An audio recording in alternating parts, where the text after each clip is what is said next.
할렐루야. 네, 오늘도 예배 가운데 오신 우리 성도님들을 주님의 이름으로 환영하고 축복합니다.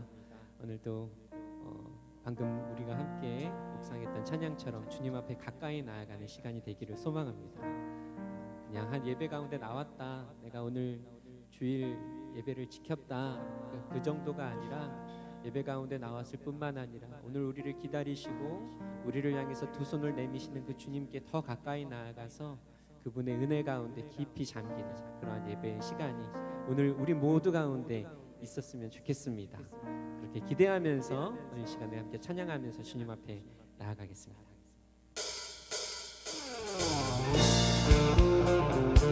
주님이 오늘도 우리와 함께 하실 뿐만 아니라 우리를 위해서 우리 각자에게 예비하신 하나님의 은혜가 이 예배 가운데 있는 줄 믿습니다. 그 주님을 기대하며 그 은혜를 기대하며 이 시간 함께 나아가십시다.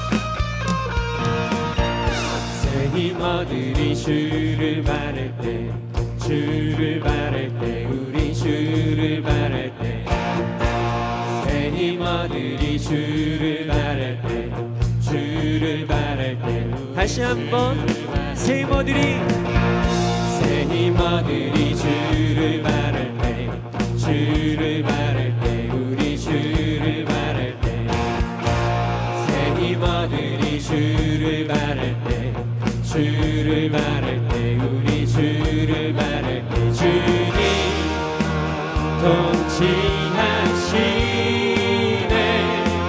소망 구원 주시네,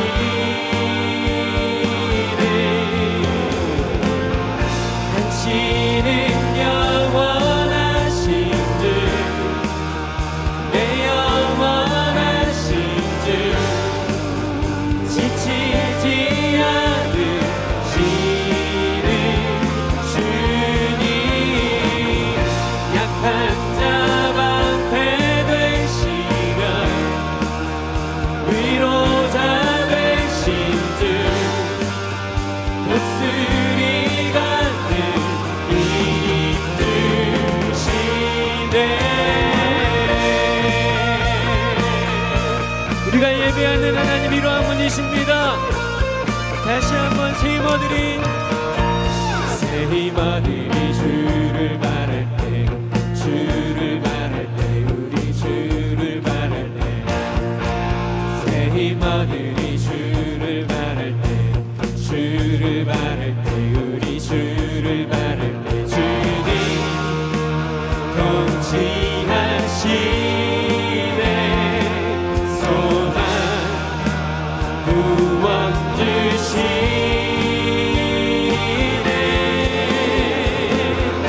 당신은 영원하신 주, 내 영원하신 주, 지치지 않으시는 주님, 약한 자 방패 되시며 위로자 되신 주, 독수리 같은 힘들, 당신은 영원하신 주, 아멘, 내 영원하신 주, 지치지 않으시는 주님, 약한 자 방패 되시며 위로자 되신 주, 독수리 같은 힘드시네. 할렐루야. 주님은 우리의 위로자이시며 우리 힘이 되십니다. 아멘, 아멘. 주님 통치하시네, 소망 구원 주시는 주님 통치하시네, 소망 구원 주시네,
당신은 영원하신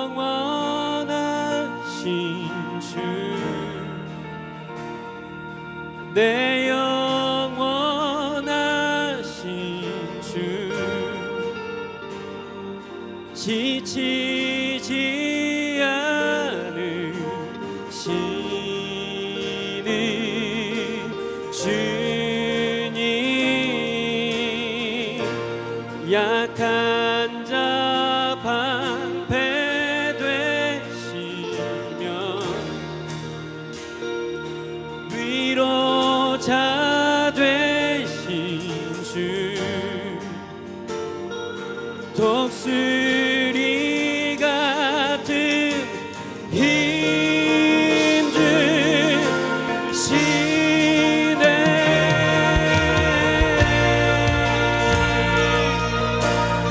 영원하신 주,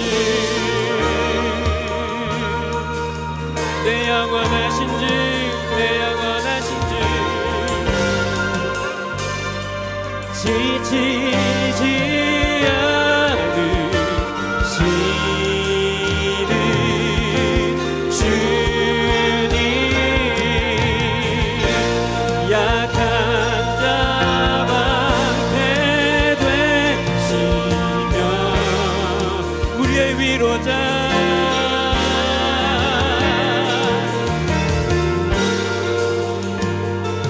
독수리 같은 주님 앞에 나오는 모든 이들 가운데에 당신은 영원하신 주, 할렐루야 할렐루야, 그분은 내 영원하신 주,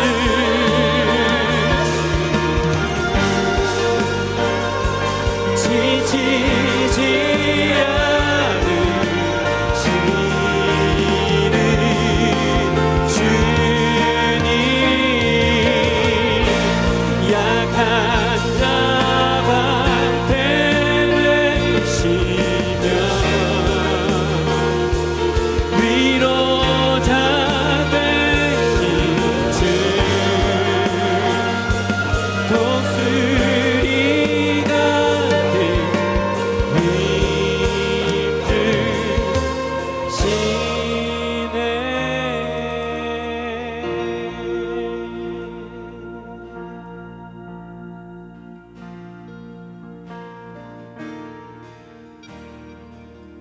당신은 영원하신 하나님, 그분은 내 하나님, 내 아버지, 나의 구원자, 나의 치료자, 나의 반석 되시는 주님. 할렐루야 할렐루야 할렐루야, 내 하나님, 내 하나님, 내 하나님,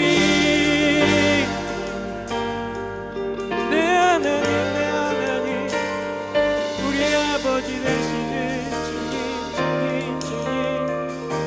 오 아멘 아멘 아멘, 할렐루야 할렐루야 할렐루야. 그 주님께 나아갑니다. 주님, 우리 있는 모습 그대로를 가지고 이 시간 다시금 주님의 은혜를 구하며 주님의 그 위로와 사랑과 그 주님의 능력을 구하며 주님 앞에 나아갑니다. 주님, 우리 가운데 역사하여 주시옵소서. 주님밖에 없는 우리 가운데 주님의 은혜를 더하여 주시옵소서.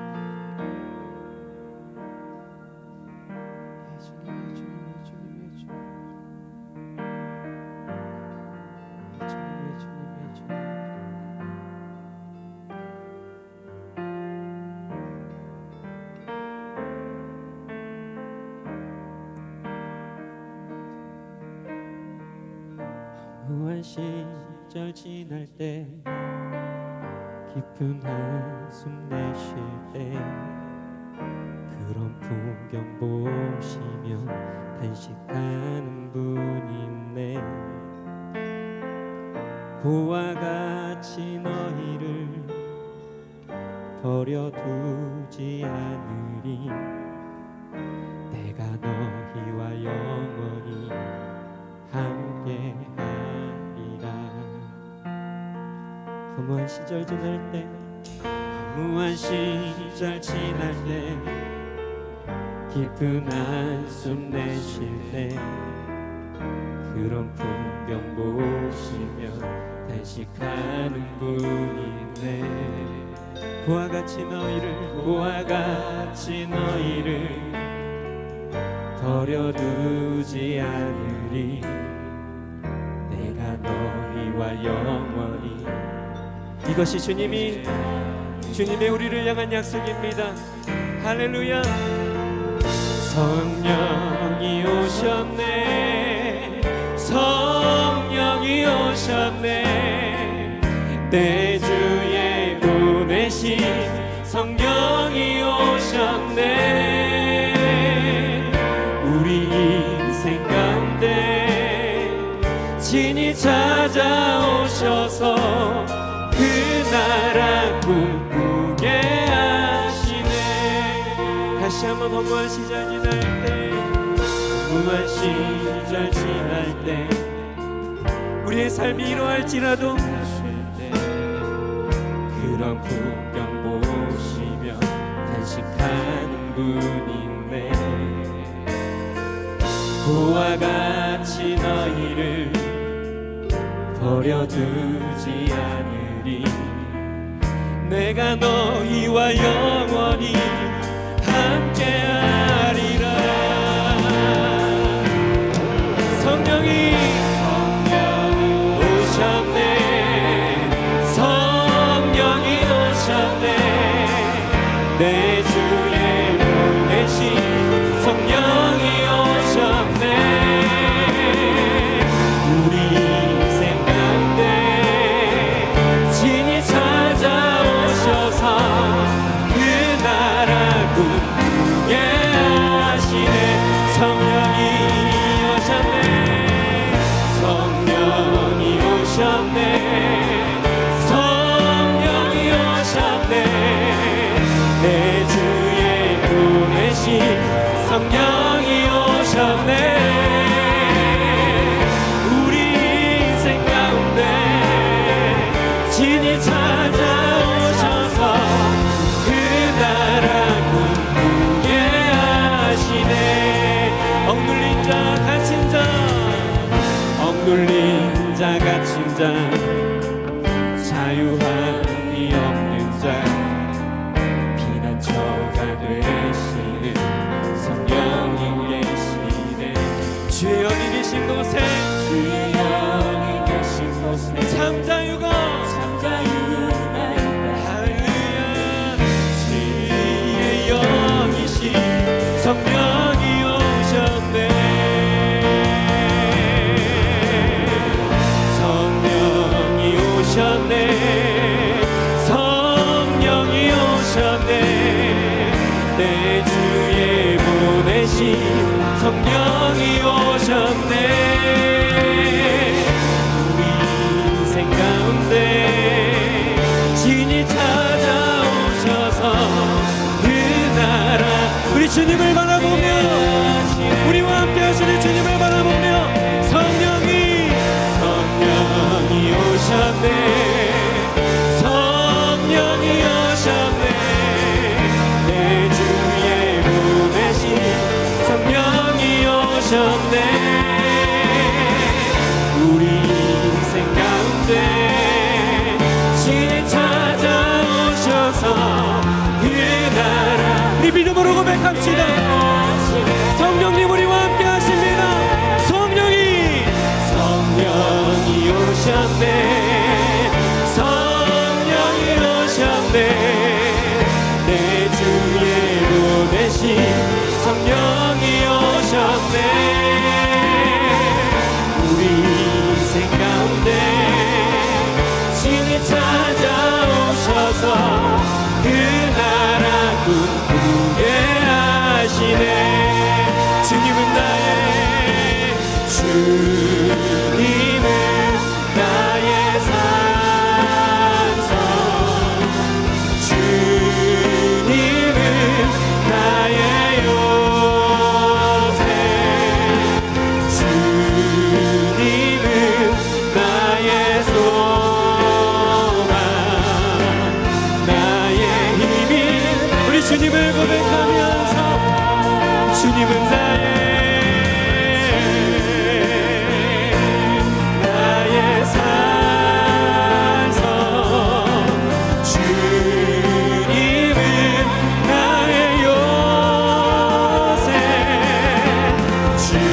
주님은 나의 소망 나의 힘이 우리 하나님이 한 분이십니다. 주님은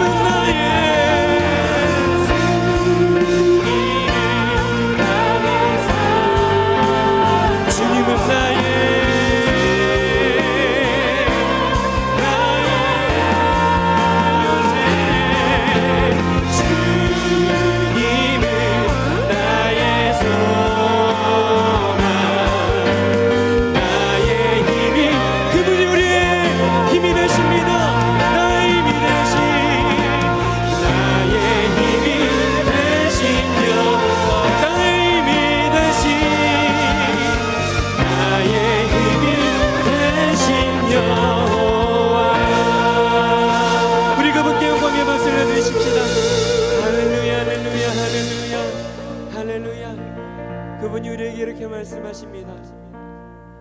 아무것도 두려워 말라. 주 너의 하나님이 지켜주시네. 놀라지 마라. 겁내지 마라. 주님 너를 지켜주시네. 아무것도 두려워 말라. 아무것도 우리가 해야 할 것은 두려워하는 것이 아니라 오직 그 주님의 손을 붙잡는 것인 줄 믿습니다. 주님 이 시간 우리가 믿음으로 주님의 손을 붙잡습니다. 믿음으로 주님 앞에 나아갑니다.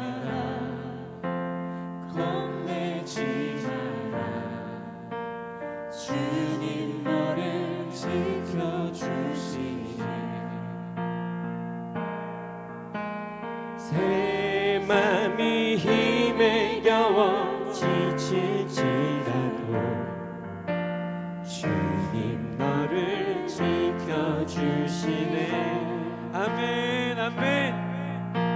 세상의 험한 풍파 몰아칠 때도 주님 나를 지켜. 우리 그분께 두 손을 높이 들고 주님은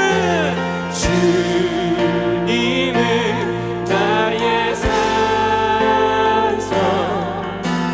주님은 나의 용. 오직 주님만.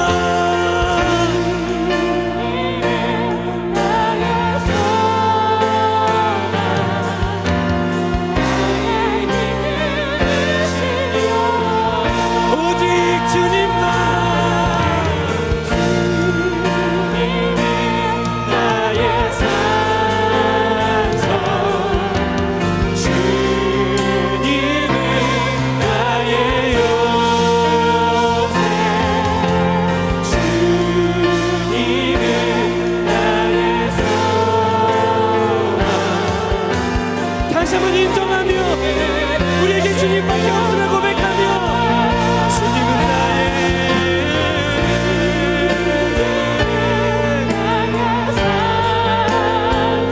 주님은 나의 요새.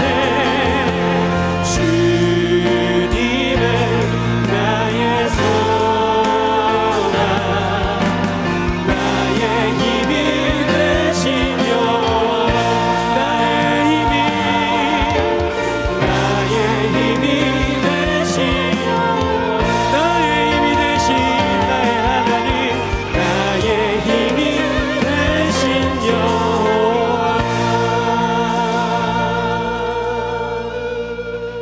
아멘. 이 시간 기도하십시다. 하나님 그렇습니다.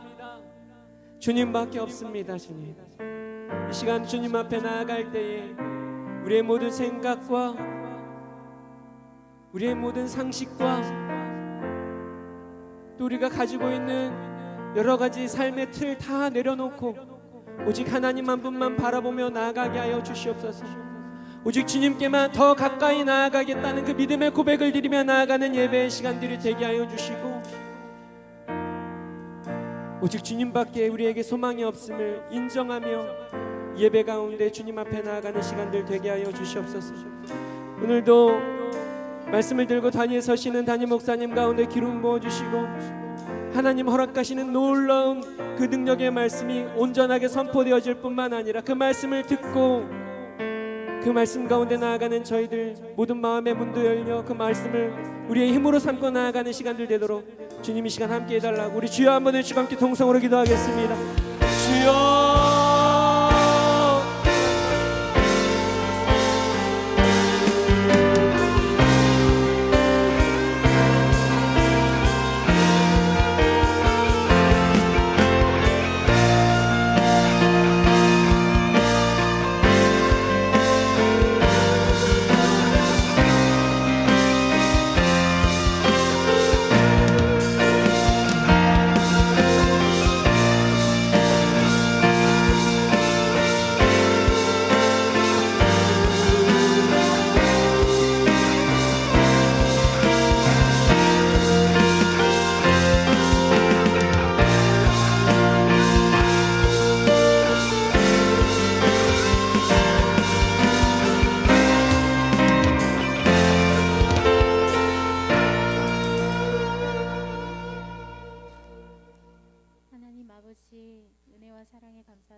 코로나로 인해 많은 지체들의 삶에 어려움이 있으나 모이기에 힘써 함께 예배드리게 하심 또한 감사드립니다. 한 주간 우리의 삶이 에베소 사람들처럼 분위기에 휩쓸린 군중과 같고 눈앞에 보이는 이익에 눈이 멀어 시기하고 선동하는 자와 같지는 않았는지요. 예배와 말씀을 통해 거울로 우리 자신을 보듯 돌아보고 날마다 회개하는 저희들 되게 하여 주옵소서. 우리의 삶의 가치와 중심이 하나님께 있고 나아갈 길이 하나님께 있음을 기억하며 믿음을 온전히 지키는 저희들 되게 하여 주옵시고 서로를 위해 기도하고 중보하는 저희들 되게 하여 주옵소서.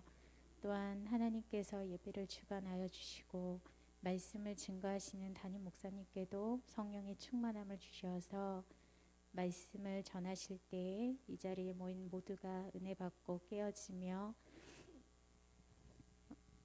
충만한 성령의 충만함으로 아버지 하나님을 누리는 시간이 되게 하여 주옵소서. 예수님 이름으로 기도드렸습니다.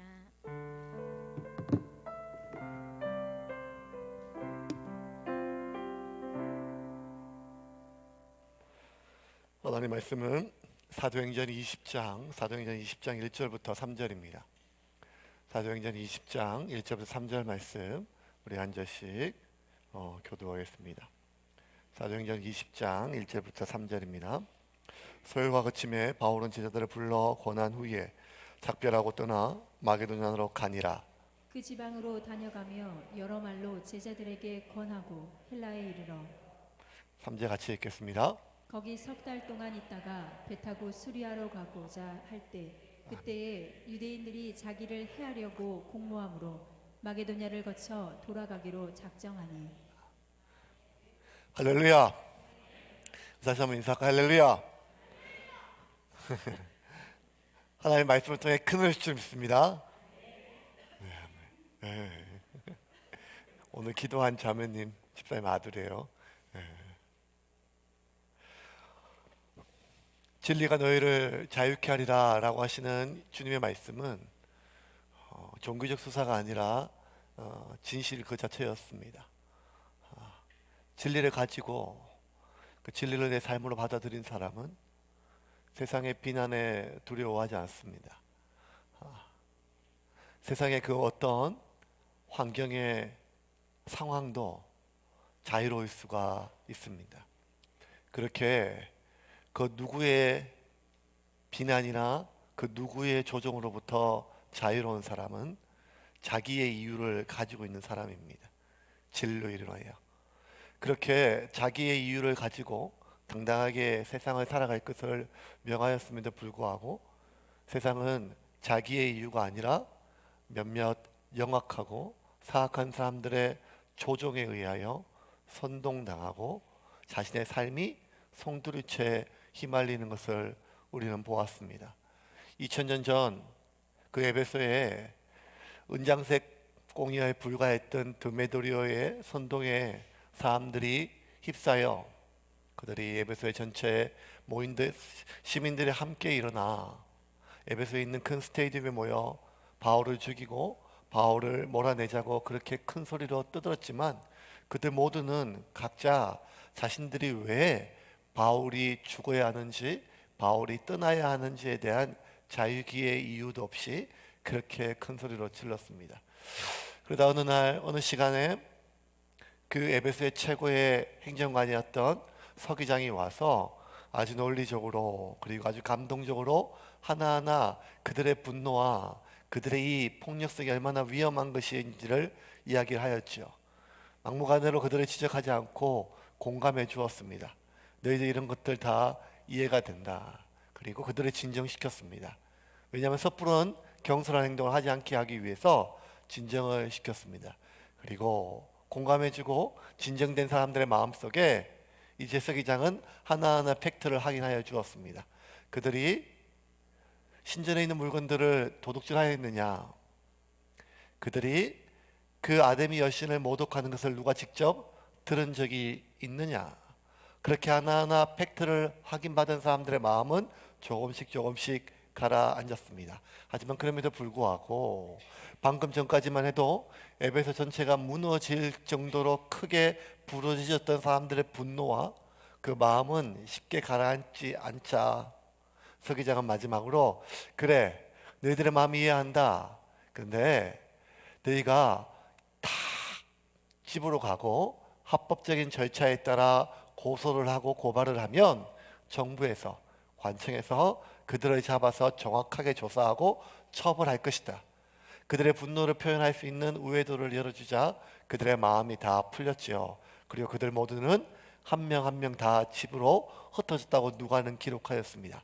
하지만 그들이 정말 방금 전까지 에베소를 다 뒤엎을 만큼의 분노가 그렇게 순식간에 사그라들었던 가장 큰 이유는 누가는 서기장의 감동적이고 공감 어린 설득과 연설 때문이 아니라 서기장의 이 한마디 너희가 아무런 까닭 없이 혐의 없이 이렇게 이 사람을 잡아다가 죽이거나 위협을 가하면 너희 역시 로마 법률에 의해서 잡혀가고 징벌을 받을 법률적 큰 위험에 처했다는 그 말에 그 모든 분노가 바울을 향하고 모든 생각과 마음이 바울을 향하던 것들이 이제 자신의 안위가 걱정이 되어서 다 한 명 한 명 도망을 갔습니다. 집으로 갔지요. 그렇게 소요가 끝이 났습니다. 소요가 끝이 나서 이제 다시 에베소에 바울에게 평안이 왔지요. 그러면 바울은 좀 더 3년 반 동안 있었던 그 에베소에 더 머물면서 그 티라누스의 소원, 두란노 소원에서 말씀을 가르치면 되는데 하나님 주신 그 소명 마지막 비전, 내가 죽기 전에 로마에 가야겠다. 내가 순교 하나 아니더라도 로마에 가서 이 복음을 전하고자 하는 비전을 위해서 떠나기를 결심하고 제자들을 하나하나 불러서 그들에게 작별을 하였습니다. 오늘 본문 1절입니다. 여러분 드디어 19장이 끝나고 이제 20장입니다. 20장 1절 같이 읽겠습니다. 소요가 그침에 바울은 제자들을 불러 권한 후에 작별하고 떠나 마게도냐로 가니라. 작별하라고 하는 단어가 아스포조마라고 하는 단어를 썼는데 이 단어는 포옹하다라고 하는 뜻이에요. 안아주다. 그러니까 이 바울이 에베소에 있는 제자들을 다 불렀어요. 다 불러서 한 명 한 명 다 일일이 안아줬어요. 예, 이게 코로나 당국에 큰일 나죠. 이렇게 안아주면 안 되는데. 근데 그럼에도 불구하고 바울이 한 명 한 명을 다 안아주었어요. 고린도에 한 2년 있었어요. 하지만 에베소는 바울에게 가장 오래 있었죠. 한 3년 반 정도 목회라고 사람들 가르쳤으니까 얼마나 정이 많이 들었겠습니까? 특별히 에베소는 두란노의 소원에서 정말 밤낮으로 체계적으로 말씀을 가르쳤어요. 그 어느 선교지보다 에베소는 바울의 애착이 많았고 그곳에 모여서 말씀을 들었던 제자들의 상당수는 곧 바울이 1차, 2차 전도 여행을 통해서 세워졌던 교회들로 가서 설교할 설교자들이에요. 자신과 같은 동력자들이죠. 그러니 얼마나 마음이 더 각별했겠습니까? 바울은 그들을 하나하나 안아주었다고 그렇게 누가는 기록했습니다. 그리고 안아주면서 그들에게 마지막 권면을 하였습니다. 한 명 한 명 안아주고 권면을 하였어요. 누가는 권하였다라고 했는데 이 권면하다 이 말들 보면 이 권하다라고 하는 말은 위로하다, 격려하다 이런 뜻이 훨씬 더 강합니다. 무슨 말을 했을까요? 마지막 이별에 바울은 이제 에베소를 끝나면 이제 이 사람들을 못 봐요. 바울의 다음 행선지는 이제 예루살렘 갔다가 로마로 가는 것인데 로마는 그의 마지막 목숨이 끊어지는 곳이었습니다. 그 마지막 때 해줬던 말들, 이제 에베소에 있는 수많은 성도들은 바울을 떠올릴 때마다 3년 반 동안 바울은 그 어떤 도시보다 많은 말을 했어요.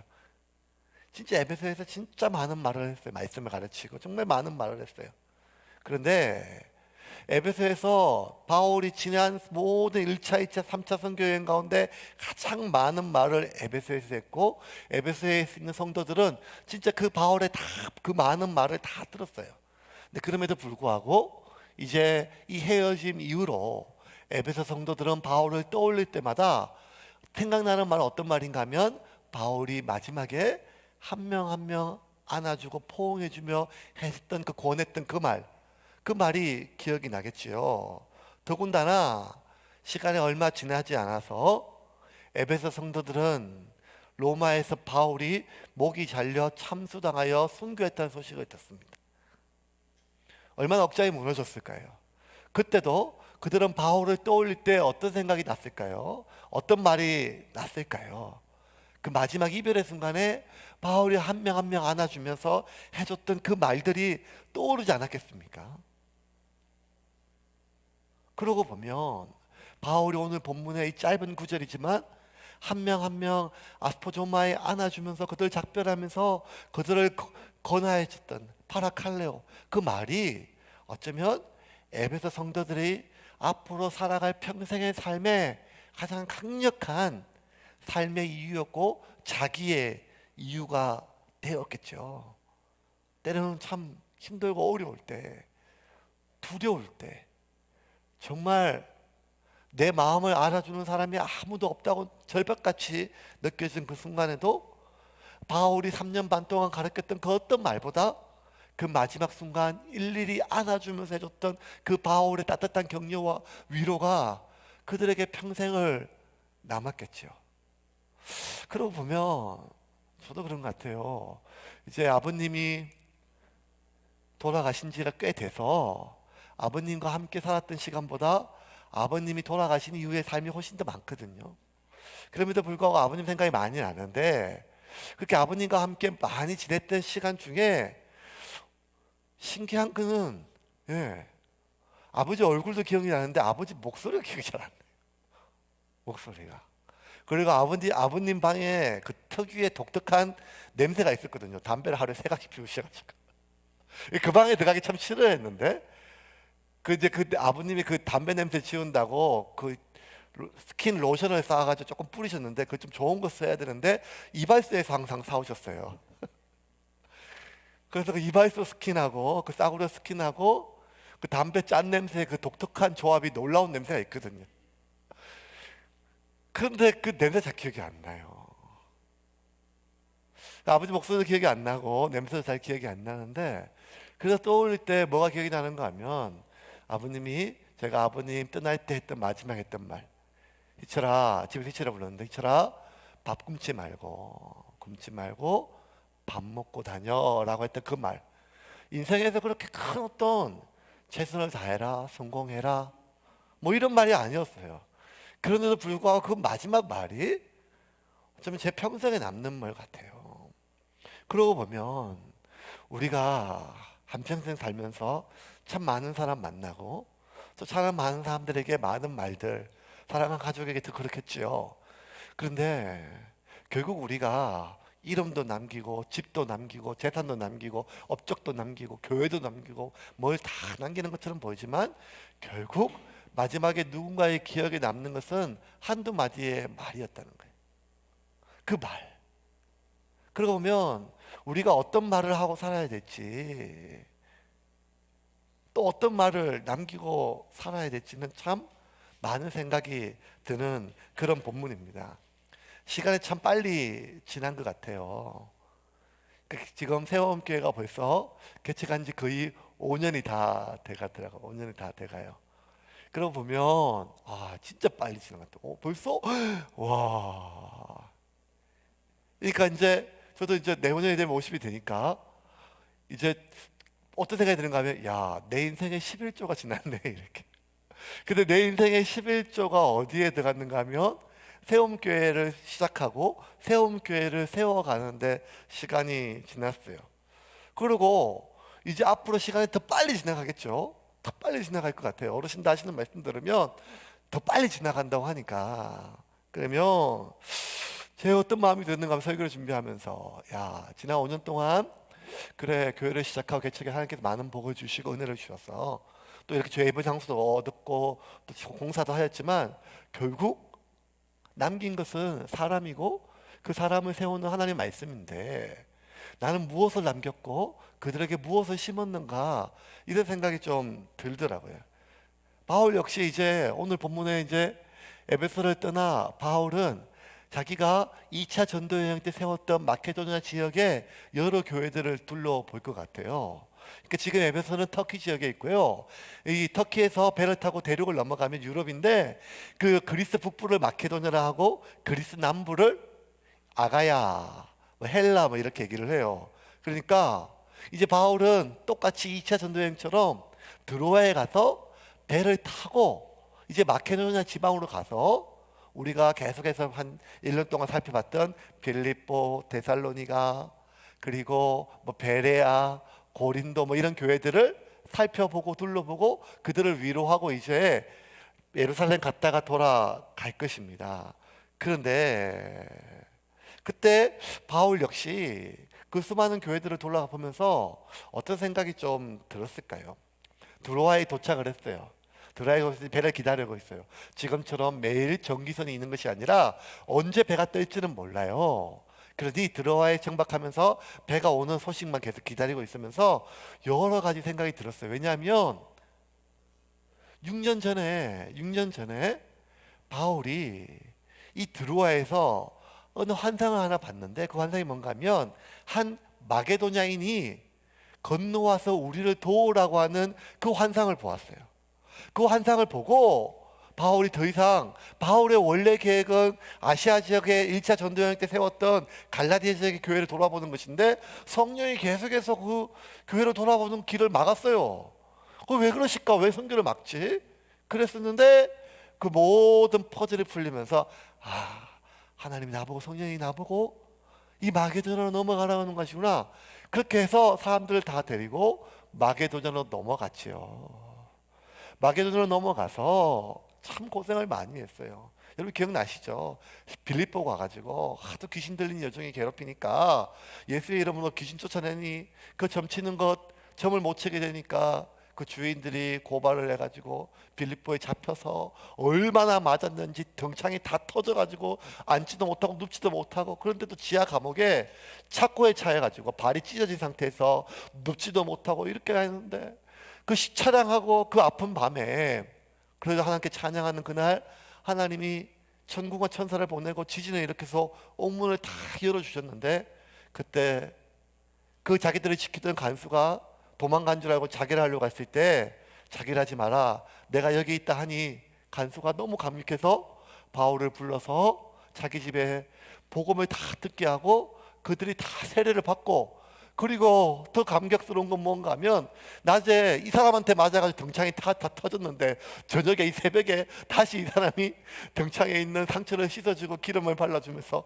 이럴 줄 알았으면 좀 덜 때릴걸 이렇게 얘기하면서 이런 감격들이 있었지만 그 얼마나 고생이었습니까? 그 상처가 아물기도 전에 데살로니가로 넘어갔어요. 데살로니가는 이 유럽에서 마케도니아 지역에서 가장 박해받는 도시였어요. 얼마나 박해가 심했는지 이 바울을 죽이려고 벌떼같이 몰아들으니까 바울이 밤중에 도망을 가서 피신해서 사람들 피신시켜가지고 데살로니가로 넘어가고 베레아로 내려가고 베레아에서 또 급하게 배를 타고 아테네로 가고 뭐 이런 수많은 생각들이 얼마나 많이 돌았겠습니까? 그런데 이 드로아에 도착했을 때가 바울이 벌써 50줄에 들어섰어요. 그리고 2차 전도여행과 3차 전도여행이 대략 한 6년 정도 되니까 바울 역시 자신의 인생의 11조가 이 드로아에서부터 시작해서 드로아로 지금 끝이 났어요. 되돌아보면 바울은 길리기아 다우스에서 태어났지만 이방인에서 태어났지만 누구보다 유대인이라고 하는 강력한 유대의식과 민족성을 가지고 당시 최고의 선생이었던 가말리엘 문화에 들어가서 율법을 다 배울 뿐만 아니라 헬라의 수많은 철학과 수사학과 논리학을 다 배우고 최고의 학문과 최고의 율법사로부터 배운 그 청운의 꿈을 품고 예루살렘으로 넘어와서 당시에 사회를 어지럽히고 우리의 이 신앙의 교회를 그 성전을 어지럽히는 이단 같은 그 예수쟁이들을 잡아 죽이기 위해서 그렇게 불철주야 뛰어다니고 심지어 저 다메섹까지 저 수리아까지 올라가서 예수 믿는 자들을 잡아 죽이려고 갔다가 그 예수를 부활하신 예수를 만나고 그 이후에 이 13년 동안 오랫동안 집가했다가 아라비아 광야에서 또 고향에서 집가했다가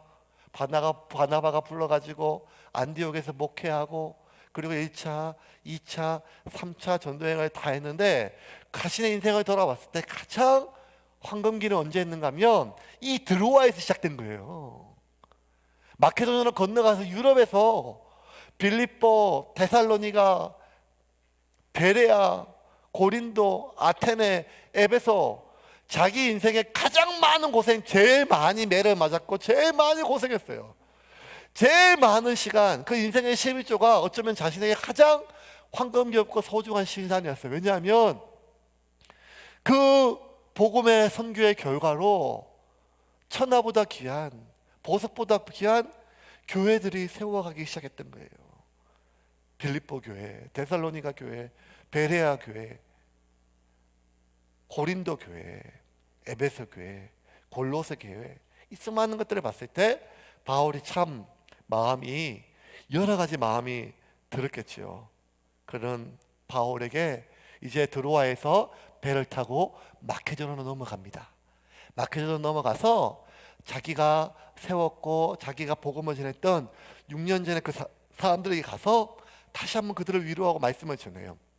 바울이 어떤 말을 했을까요? 그들을 만나서 한번 볼까? 2절입니다. 2절 말씀 같이 한번 읽겠습니다.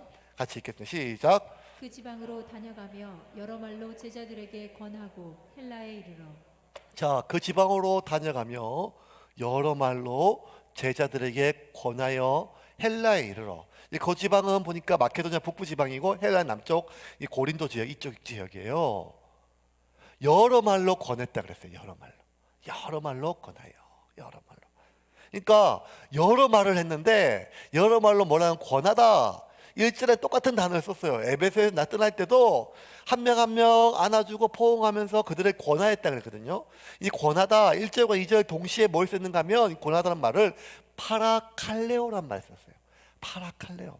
이 파라칼레오는 권면하다, 가르치다, 교훈하다 이런 뜻보다 권하다라는 말로 개혁성경에는 번역됐지만 위로하다라는 말이 더 커요. 그러니까 파라칼레오는요, 위로하다, 격려하다, 용기를 북돋아주다 이런 말이에요. 그러니까 짧은 시간에 지금 3개월 동안 짧은 시간 탁 치면서 지금 하룻밤 자고 또 하룻밤 자고 하룻밤 자고 이동을 해야 되거든요. 그럼 짧은 시간에 6년 만에 이 바울을 봤으니까 성도들의 이 마음이 얼마나 듣고 싶은 말이 많았겠어요. 그런데 바울이 진짜 많은 말을 밤새도록 우리 다다음 주에 볼 때 보면 바울이 돌아와서 또 드로아에서 이제 말씀을 또 전하는데 밤새도록 전했는데 성도들이 바울을 안 재웠어요. 밤새도록 말씀을 듣다가 너무 졸려가지고 유두고가 떨어져서 죽는 사건이 나와요. 그러니까 그만큼 바울을 붙잡고 말씀을 듣는 시간이었어요. 그러니까 많은 말을 했어요. 근데 그 많은 말을 누가는 파라칼레오 권하였다고 했어요. 어떤 말로 권하였을까요? 권면했을까요? 마지막 때가 가까이 왔다. 그래 믿음을 지켜라. 예수님 곧 오신다. 고생스럽지만 정말 정신을 바짝 차리고, 마치 베드로가 했던 말인 것처럼 너희는 만물의 마지막 때가 가까워왔으니 근신하여 깨어 있어라. 사단 마귀가 오는 사자와 같이 우리를 삼킬 수 있으니까 이런 말들이 오고 가지 않았겠습니까? 바울 성격에. 누가는 그 여러 말들을 뭐라고 얘기했는가 하면 파라칼레오. 그런데 바울의 말은 사람들을 재촉하고 당부하고 다시 한번 교훈하고 가르친 것이 아니라 그 수많은 말들, 많은 말들의 대부분이 뭔가 하면 성도들을 위로하는 말이었어요. 성도들을 격려하는 말이었고 성도들에게 용기를 북돋아 주는 말이었어요. 이게 참 이해가 좀 잘 안 가요. 왜냐하면요, 바울은 사역에 있어서 굉장히 철저한 사람이었거든요. 누구보다 철저한 사람이었어요. 그래서 자기 자신에게 굉장히 지독할 정도로 엄했어요. 너무너무 엄했어요. 이랬던 철두철미한 바울이 가장 지독하게 지켰던 건 뭔가 하면 소명에 대한 태도였어요. 소명, 하나님 나라의 복음을 위하여, 선교를 위하여 말씀을 전하고 이 사역에 대해서 그 소명을 준행하는 일에 누구보다 철저하고 엄격했던, 자기를 몰아붙였던 바울이었어요. 그래서 바울은 특별히 이 말씀을 전하고 소명을 받은 사명자, 제자, 증인의 삶은 그 누구보다 개인적인 어떤 상황이나 감정에 휩싸이지 말고 정말 마지막 피 한 방울, 땀 한 방울, 눈물 한 방울까지도 복음을 위해 살아야 된다, 이런 뜨거운 간절한 열정과 그런 강력한 가르침이 누구보다 강했어요. 그래서 바울이요, 디모데에게 편지를 보낼 때 바울은 디모데에게 뭐란가 하면 너는 이제부터 지금 단순한 그냥 목회자가 아니라 군인이다. 전쟁터에 나간 군인이다. 목숨을 걸고 마지막까지 싸우라고 이렇게 얘기를 했어요. 디모데후서 2장 3절 4절 보겠습니다. 같이 읽겠습니다. 너는 그리스도 예수의 좋은 병사로 나와 함께 고난을 받으라. 병사로 복무하는 자는 자기 생활에 얽매여 있는 자가 하나도 없나니 이는 병사로 모집한 자를 기쁘게 하려 함이라.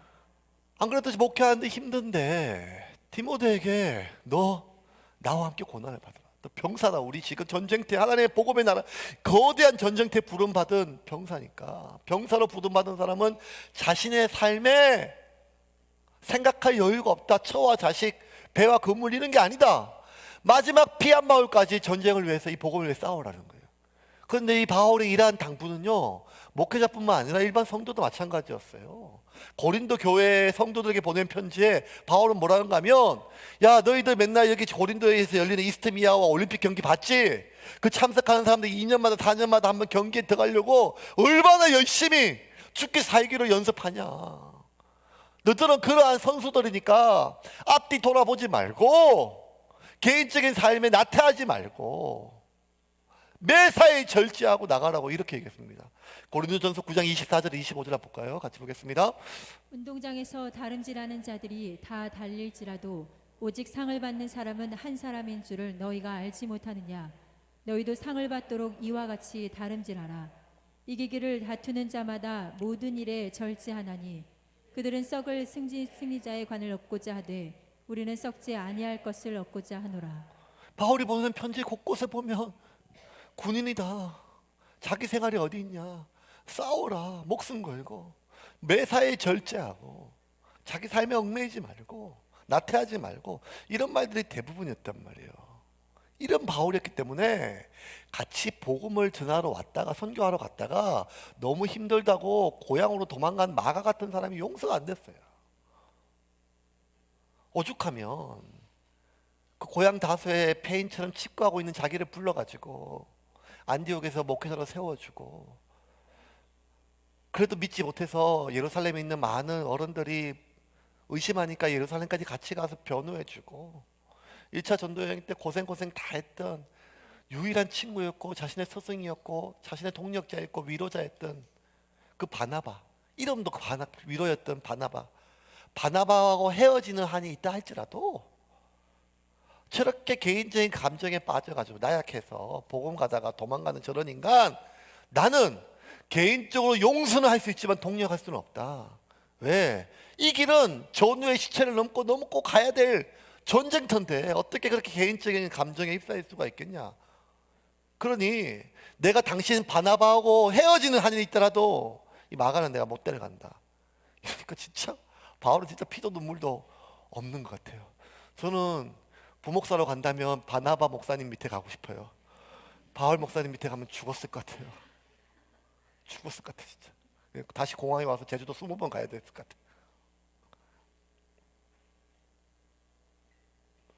그런 바울이기에 그가 이제 마지막 길이에요. 여러분, 에베소를 떠나 마케도니아에 있는 빌립보, 데살로니가, 베레아, 그리고 고린도, 아테네, 지금 만나는 모든 성도들은 이제 마지막 보는 거예요.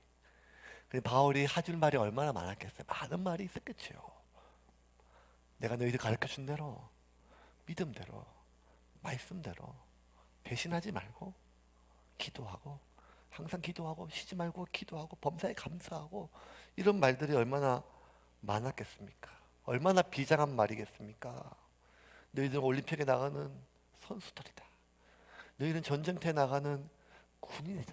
그거 잊지 말고, 너희들이 누구인지 잊지 말고, 마지막 피 한 방울, 마지막 땀 한 방울, 마지막 눈물 한 방울까지도 이 복음의 전쟁을 위해 너희가 덜해라. 그런데 참 놀라운 거는 이것이 당연함에도 불구하고 바울이 에베소와 마케도니아 수많은 성도와 교회들을 돌아보면서 권했던 그 말은 당부나 교훈이나 가르침이 아니라 파라칼레오, 권했어요. 그게 뭔가 하면 그들을 위로했단 말이에요. 당부가 아니라 그들을 격려했단 말이에요. 그들에게 용기를 북돋아 주었어요.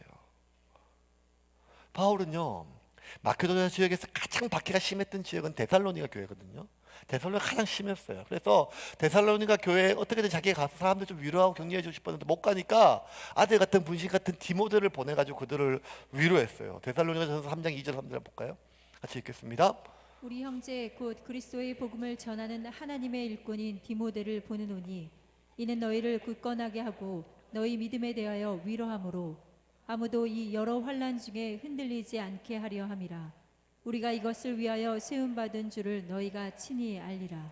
위로하기 위해서 우리가 세움 받았다는 거예요. 그래서 바울은 그 성도들을 위로했어요.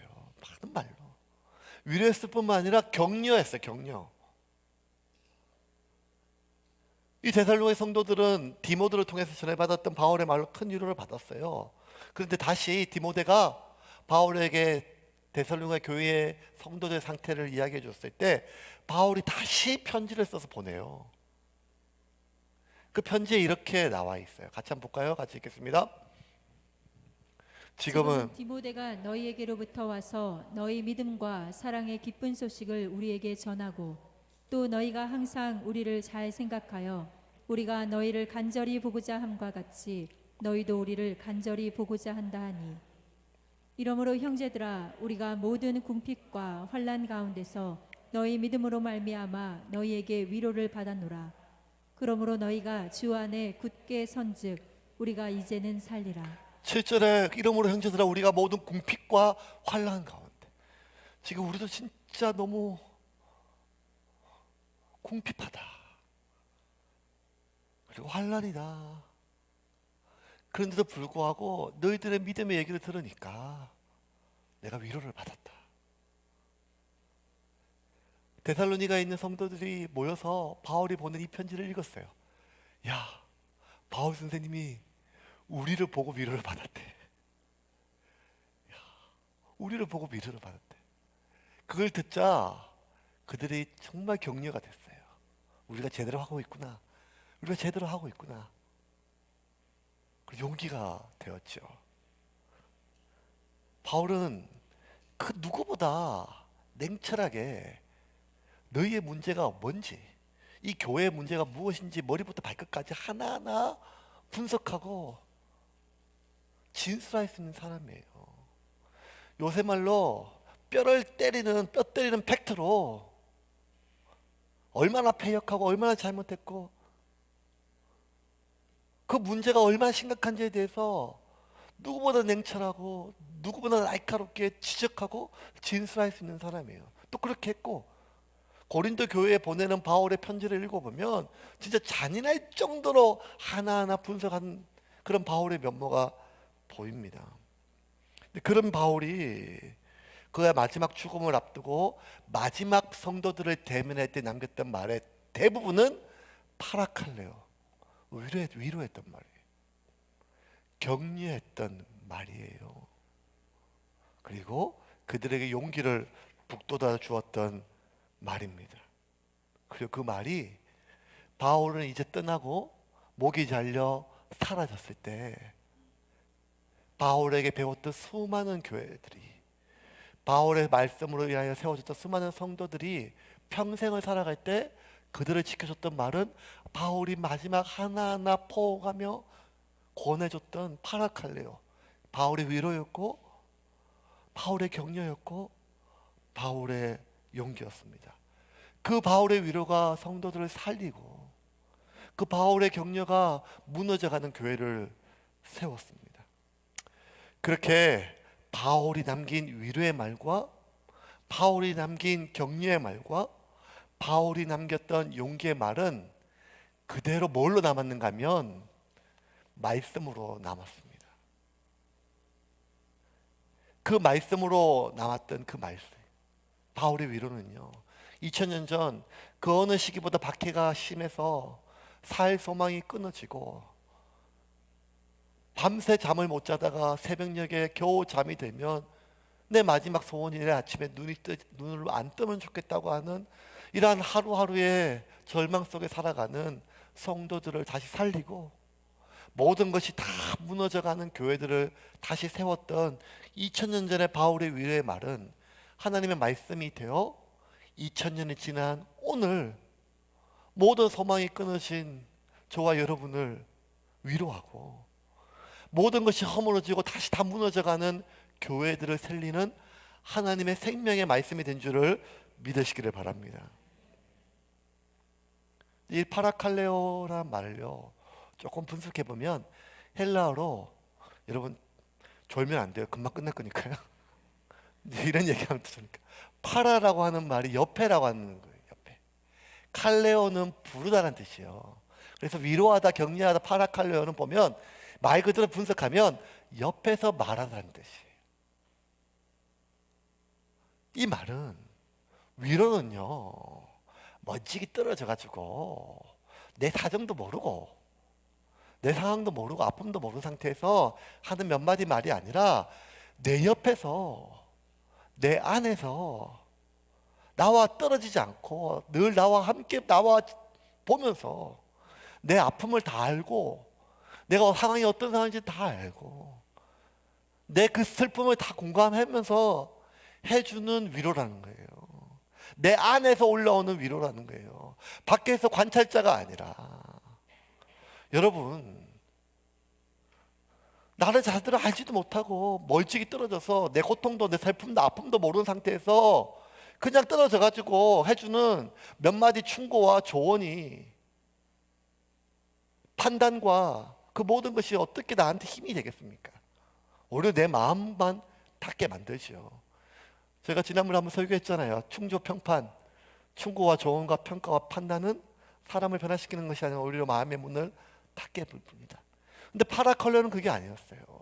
내 안에서, 내 옆에서 내 모든 삶을, 아픔을 알고 공감하며 위로해주는 위로고 격려고 용기라고 하는 것입니다. 그래서 여러분, 내 옆에서 그렇게 나를 위로해주는 파라칼레오, 그렇게 내 옆에서 내 안에서 말해주고 위로해주고 격려해주는 존재를 헬라에서는 뭐라고 하는가 하면 페라클레이토스라고 해요. 근데 페라클레이토스를 우리 한국말로 번역하면 한자어지만 성경에는 그것을 보혜사라고 번역을 합니다. 보혜사. 보혜사는 내 안에서, 내 옆에서 계속해서 나를 위로하고 나를 격려하고 내 용기를 북돋워 주는 사람이에요. 마태, 마가, 누가, 그리고 요한, 이 사복음서와 기자와 사도행전, 이 모든 사람들은, 성경 기자들은 이 파라클레이토스를 단 두 분한테만 썼어요. 한 분은 누군가 하면 예수님이시고 또 한 분은 성령님이십니다.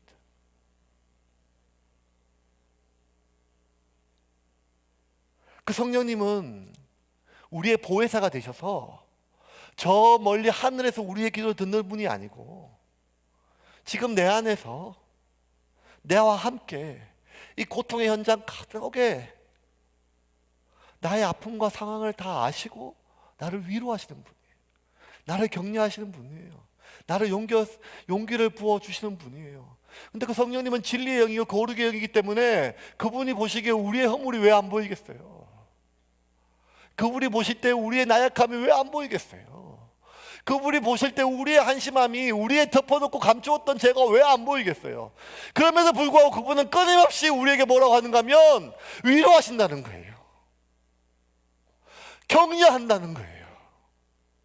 그리고 용기를 북돋아 준다는 거예요. 어디에서? 내 안에서, 내 옆에서. 우리가 신앙생활 하다가 정말 힘든 건 뭔가 하면 기도를 해도 하나님이 멀리 느껴진다는 거예요. 예배를 들어도 하나님이 지금 멀리 느껴진다는 거예요. 밤새도록 밤잠을 자지 못하고 아무리 기다려도, 아무리 기도하고 하나님께 기도해도 마치 자동답게 녹음시키는 기도처럼 하나님의 음성이나 지금 하나님이 나에게 느껴지는 것이 아니라, 하나님은 멀리 저 하늘에서, 하나님이 없는 게 아니라, 하나님이 무능한 것이 아니라, 하나님 전지전능하고 하나님 놀랍고 하나님은 사랑이 많으신 분이지만 그 하나님은 저 멀리 있는 것처럼 느껴진다는 거예요. 그래서 그 성부 하나님은 우리에게 보혜사 파라클레이토스를 보내주셨는데, 그 보혜사는 육신으로 우리에게 오신 예수님이시고, 그분이 하늘로 가셨을 때 또 다른 보혜사를 보내주신 그 성령님은 영이셔서 우리 안에, 내 옆에 나와 함께 계셔서 나를 위로하신다는 것입니다. 단 두 분, 예수님과 성령님이 보혜사예요. 근데 여러분, 그 예수님이 이 땅에 오시기 700년 전에 이사야 선지자가 이렇게 얘기했어요. 보라, 처녀가 잉태하여 아들을 낳으리니 그 이름을 번역하면 임마누엘이라. 임마누엘은 하나님이 우리와 함께 하신다는 뜻이다. 또 다른 보혜사, 그 성령님뿐만 아니라 예수님도 그 이름이 임마누엘인데, 임마누엘은 뭔가 하면 하나님이 우리와 함께 하신다는 것입니다. 그러므로 하나님은 반복해서 수천 년 동안 우리에게 전해주신 메시지는, 나는 하늘에서 너희를 지켜보는 자가 아니라 너희와 함께, 너희 안에, 너희 옆에 네 아픔과 상황과 이 모든 것들을 같이 아파하고 말할 수 없는 탄식으로 너희를 위하여 중보한다는 거, 주님은 우리에게 그렇게 말씀을 하십니다. 바울은 그렇게 빌립보와 데살로니가와 베레아를 돌아 헬라로 갔어요. 그리고 그곳에 3개월을 머물렀어요. 3절 한번 보기, 3절입니다. 3절 말씀 같이 읽겠습니다. 거기 석 달 동안 있다가 배 타고 수리하러 가고자 할 그때에 유대인들이 자기를 해하려고 공모함으로 마게도냐를 거쳐 돌아가기로 작정하니. 거기서 3개월, 석 달인데 거기가 어딘가 하면 고린도예요. 왜 고린도에 석 달을 머물렀을까요? 긴 시간이에요. 왜냐하면 빨리빨리 지금 여러 교회 다녔는데, 고린도에서 로마에 있는 성도들에게 편지를 썼어요. 내가 한 번도 보지 못하고, 다른 모든 편지는 자기가 세운 교회예요. 근데 로마에 보내는 편지는 자기가 세운 교회도 아니고 자기가 보지도 못했고 들어만 봤던 성도들에게 보내는 편지예요. 그 3개월 동안 로마에 있는 성도들에게 바울은 뭘 썼을까요? 똑같았죠. 파라칼레오, 그들을 위로했어요. 박해 한참 중간에 그 로마에서 얼마나 많은 고생이 많냐, 그들을 위로하고 그들을 격려하고 그들에게 용기를 북돋아 주었어요. 그리고 바울은 그 로마에 보내는 편지에게 나의 위로와 비교할 수 없는 그 위로 자체가 되시는 또 다른 보혜사 파라클레이토스가 너희 안에 계시다. 그 성령님은 말로 다 할 수 없는 탄식으로 너희를 위하여 중보하고 계시다. 그들에게 그 성령님을 소개하면서 바울은 이렇게 적었습니다. 로마서 8장 26절 27절입니다. 같이 읽겠습니다. 이와 같이 성령도 우리의 연약함을 도우시나니 우리는 마땅히 기도할 바를 알지 못하나 오직 성령이 말할 수 없는 탄식으로 우리를 위하여 친히 간구하시느니라. 마음을 살피시는 이가 성령의 생각을 아시나니 이는 성령이 하나님의 뜻대로 성도를 위하여 간구하심이니라. 자, 보세요 여러분. 이와 같이 성령도 우리의 연약함을 도우시나니 우리는 마땅히 기도할 바를 알지 못하나 오직 성령이 말할 수 없는 탄식으로 우리의 죄악을 안타까워하신다는 게 아니에요. 누구보다 우리의 죄악을 아시는 분 우리 안에 계시니까. 근데 그 성령이 뭐란가 하면 우리를 위하여 친히 간구하시는 거예요. 왜? 위로가 필요한 시기이기 때문에. 그 어느 시기보다 격려가 필요한 시기였기 때문입니다. 이제 좀 말씀을 정리하겠습니다. 시간이 빨리 갑니다. 코로나가 이제 익숙해졌어요.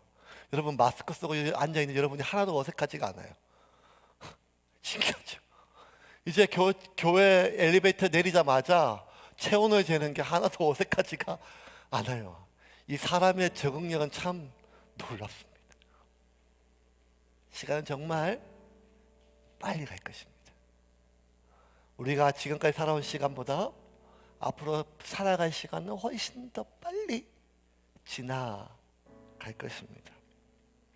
그렇게 빨리 지나가는 시간 속에 우리가 정말 소중히 여기고 정말 귀하게 여기고 정말 마음을 주었던 많은 것들은 풀과 같이 마르고 꽃과 같이 시들어 버릴 것입니다. 심지어 교회마저도. 바울이 마지막 피 한 방울, 마지막 땀 한 방울, 마지막 눈물 한 방울까지 쥐어짜서 그렇게 세워진 빌립보 교회, 데살로니가 교회, 베레아 교회, 고린도 교회, 골로새 교회, 에베소 교회, 그들 대부분은 다 무너지고 겨우 남았던 몇 개의 돌기둥만 지금도 남아 있습니다. 모든 것 다 풀처럼 시들고 꽃처럼 사라집니다. 하지만 그 마지막 순간까지 성도들을 위로했고 성도들을 격려하며 성도들의 용기를 북돋아 주었던, 그렇게 사회 소망을 잃어버린 성도들을 살렸고 모든 희망이 끊어서 무너져갔던 교회를 다시 세웠던 바울의 파라칼레오, 그 미로의 말은 말씀으로 남아 지금도 죽어져가고 끊어져가는 수많은 사람들을 살리고 세워가고 있음을 기억하십시오. 저와 여러분은 언젠가는 이 세상을 떠날 것인데, 어떤 분들은 자다가 조용히 고통 없이 주무시다 가실 분도 있겠지만 우리들 대부분은 사고가 아니면 아프다가 죽을 것입니다. 그 마지막 죽음의 길에 내 평생을 쏟아부었던 내 가족도, 그 누구도 마지막 그 고통은 나눌 수가 없습니다. 어쩌면 우리는 한평생 굉장히 단란하고 행복하고 수많은 위로하고 격려해주는 사람 속에 살았다 할지라도 마지막 순간이 되면 철저하게 결국 인생은 혼자구나, 내 마음을 아는 사람은 아무도 없구나 라고 할 수밖에 없지요. 근데 주님은 우리에게 말씀하십니다. 꼭 늙어서 병들었을 때가 아니라 사방이 우겨쌈을 당하고 숨조차 쉴 수 없는 상황이 반복되는 이 상황 속에 평생을 살을 썩고 살았던 이 사람이 벽처럼 느껴지고 내 속으로 낳았던 자식이 딴 사람처럼 느껴지는 순간순간마다, 그럼에도 불구하고 내 안에서 나와 함께 절단코 나를 떠나지 아니하시는 한 분이 계시는데, 그분의 이름은 위로자이십니다. 그러므로 여러분, 이번 한 주 동안 절망하지 말고 그 위로자이신 그 성령님을 동행하는 여러분이 되기를 주님의 이름을 축원합니다. 그리고 성령님이 늘 함께하는 사람은, 그 성령님이 함께하는 사람의 입에서 나오는 말은 위로의 말입니다. 격려의 말입니다. 용기를 세우는 말입니다. 그 말로 또 다른 사람들을 세우고 살리는 여러분이 되기를 주님의 이름으로 축원합니다. 이제 같이 한번 기도합시다. 하나님, 지금도 내 안에서, 지금도 나와 함께 나를 위로하시고 나를 격려하시고 나의 용기를 세워주시고 나를 세워가시는 그 성령님을 우리가 만나게 하여 주시고, 하나님 그 성령님과 동행하는 내가 누군가를 위로하고 격려하고 살리는 사람이 되게 하여 주시옵소서. 이제 같이 한번 기도하겠습니다. 하나님, 우리에게 은혜를 다하여 주시고 성령의 능력을 다하여 주시고, 하나님 우리 모든 상황 속에서도 철저하게 하나님 한번 바라보며, 하나님 지금도 내 안에서 나와 함께 나를 위로하시고 하나님 나를 격려하시고 나를 세워주시는 그 주님 앞에 나아가기를 원합니다. 성령님 우리에게 은혜를 다하여 주시옵소서. 하나님 우리에게 은혜를 다하여 주시고 기름 부어주시고 주님의 놀라운 능력과 권능 가운데 회복되기를 원합니다. 주여, 우리에게 은혜를 다하여 주옵소서. 기름 부어주시고 성령의 능력을 어떻게 되어주시기를 원하오니 주님 우리에게 새 힘을 부어주시기를 소망합니다. 주님 은혜를 다하여 주시고 붙잡아 주시기를 소망합니다. 주님 도와주시옵소서. 예수님의 이름으로 기도합니다. 네 개의 양력과 찬양하면서 준비하신 예물 하나님께 찬양 드리겠습니다. 내게 있는 양육옥 주께 가져와 그 발 위에 입 맞추고 깨뜨립니다.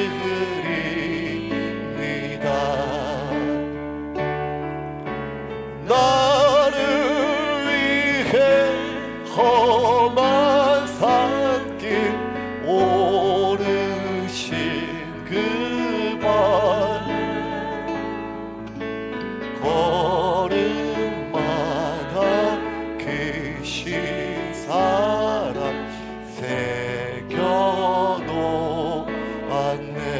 내게 있는 양육옥아, 내게 있는 양육옥아 주께 가져와 그 발 위에 입 맞추고 깨뜨립니다.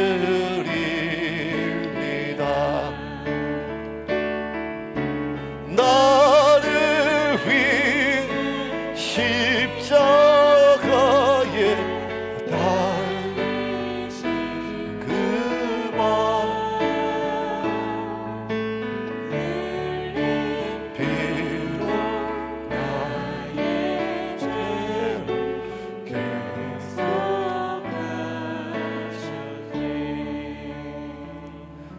세운교회 지난 5년을 돌아봤을 때 매주 선포되고 하나님께서 주시는 그 말씀은 저와 우리 교회 성도들에게 주시는 메시지가 대부분이었습니다. 이번 한 주 동안 제 안에 드는 성령님의 메시지를 명확하였습니다. 저를 통하여, 말씀을 통하여 성도들에게 위로하라는 것입니다. 여러분, 주님의 이름으로 주님의 위로를 여러분에게 전합니다. 이 예배를 드리고 온라인으로 예배에 동참하는 모든 분들, 이번 한 주 동안 주님의 위로와 주님의 평안으로 여러분 안에 있는 그 고통이 사라지지는 않지만 고통이 위로받기를 주님의 이름으로 축원합니다. 그렇게 치유받은 여러분이 누군가의 또 다른 위로자가 되어지기를 주님의 이름으로 축원합니다. 기도하겠습니다. 하나님 감사합니다.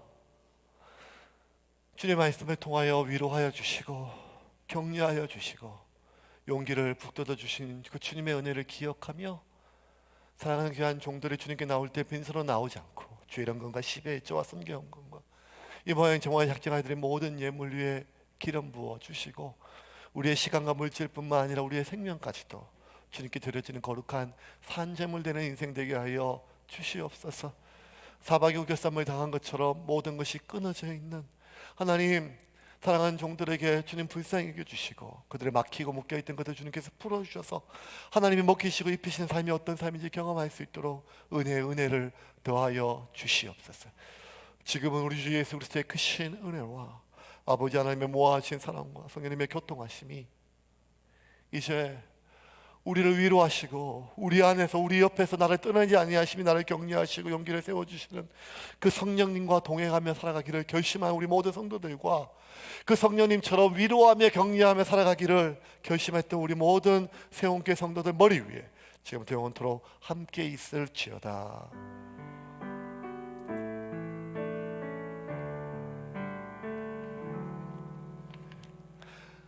예배를 모두 마쳤습니다. 여러분 감사합니다. 오늘 하나님께 감격 드리겠습니다. 네. 여러분들 한 주 동안 힘을 내시고요. 힘을 내시고 그 다음 주부터는요, 여러분, 그러니까 지금 1부 예배 끝나고 한 30년 정도 식사를 해요. 왜냐하면 2부 예배 찬양팀하고 뭐 하니까. 그래서 도시락을 지금 그렇게 사서 먹고 있는데 다음 주부터는 조금 밥을 소규모로 조금 하려고 해요. 그러니까 이렇게 식사를 하시고 싶으신 분들은 지금까지 보니까 그냥 나는 뭐 2부 예배 섬기지도 않는데 뭐 또 미안해하지 말고 조금 밥을 할 테니까 또 식사하실 수 있으신 분들은 공간이 많이 넓으니까 식사하시고 가셔도 괜찮습니다. 그러니까 여러분들 아직까지 공식적인 순모임이나 이런 건 없지만 또 그냥 와서 또 어떤 분들은 또 그냥 가기 아쉬우니까 밑에서 컵라면 사가지고 또 와서 식사하시고 이러시는데 그러지 마시고 그냥 이제 조금 밥을 좀 해서 이제 소규모로 할 테니까 식사하고 가실 분들은 그렇게 하시고 또 빨리 가실 분들은 가시고 또 여러 가지 또 이런 것들은 근데 여러분 이거 지금 이 상황이 내년까지 갑니다. 약이 나오고 백신 나와도 거의 그러니까 어쩌면 진짜 우리 지금 앞으로 우리의 남은 인생의 신앙생활이 어떻게 해야 될지 결정해야 돼. 교회 패턴들도 조심스럽게 지금 해야 되는데 계속 이렇게 예배만 드리고 이렇게 하기는 어렵습니다. 그렇게 하고 그렇다고 또 당국의 지시를 우리가 어기기 어려워요. 매주 제가 구청이나 또 시청에서 오는데 식사를 금하지는 않습니다. 식사를 하지만 이렇게 마주보고 이렇게 침을 튀기지 말라더라고요. 그 말도 되게 웃겨요. 침을 튀기는 사람이 무슨. 어쨌든 그 말은 뭔가 하면 이제 조심을 좀 하라고 얘기를 하고 장기전이 될 테니까 했는데 그래서 여러분들 주중에 우리 순장님들 순원들 좀 만나 주시고요. 연락해 주시고 그리고 또 이럴수록 우리가 서로 또 위로해야 됩니다. 격려하고 그렇게 살아가는 여러분이 되기를 주님의 이름으로 축원합니다. 수고하셨습니다.